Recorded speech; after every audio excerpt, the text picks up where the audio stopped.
Trump కి భయపడే operation Sindoor ని మోదీ అర్ధాంతరంగా ఆపాడన్నారు ఎల్ఓపీ రాహుల్ గాంధీ. స్వాతంత్ర్య ఉద్యమ కాలం నుంచి సరెండర్ కావడం బీజేపీ ఆర్ఎస్ఎస్ నేతలకు అలవాటేనన్నారు. పహల్గాం ఉగ్రదాడి, సీజ్ ఫైర్ పై చర్చించేందుకు పార్లమెంటు సమావేశాలు ఏర్పాటు చేయాలన్నారు విపక్ష ఎంపీలు.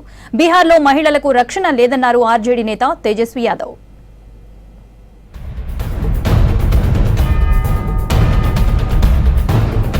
ఆపరేషన్ సింధూర్ పై కీలక కామెంట్స్ చేశారు కాంగ్రెస్ అగ్రనేత రాహుల్ గాంధీ. అమెరికా అధ్యక్షుడు ట్రంప్ బెదిరింపులకు ప్రధాని మోదీ భయపడ్డారని విమర్శించారు.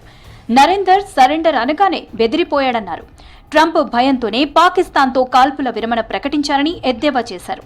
గతంలో పాక్తో యుద్ధంలో ఇందిరాగాంధీ ఎవరికీ భయపడలేదని గుర్తు చేశారు. చైనా, పాక్కి భారత్ సత్తా ఏంటో ఇందిరా చూపించారని చెప్పారు. సరెండర్ కావడం బీజేపీ, ఆర్ఎస్ఎస్ నేతలకు అలవాటేనన్నారు రాహుల్ గాంధీ.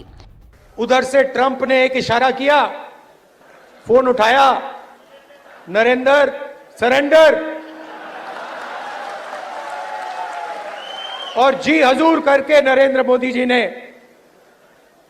ट्रंप के इशारे का पालन किया। 71 की लड़ाई में 7th फ्लीट आई थी, हथियार आए थे, एयरक्राफ्ट कैरियर आया था।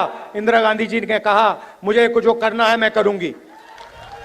మధ్యప్రదేశ్లోని భోపాల్లో కాంగ్రెస్ పార్టీ కార్యకర్తల సమావేశంలో పాల్గొన్నారు ఎల్ఓపీ రాహుల్. పార్టీని పవర్లోకి తీసుకురాగలిగిన వారే అసలైన నాయకులన్నారు.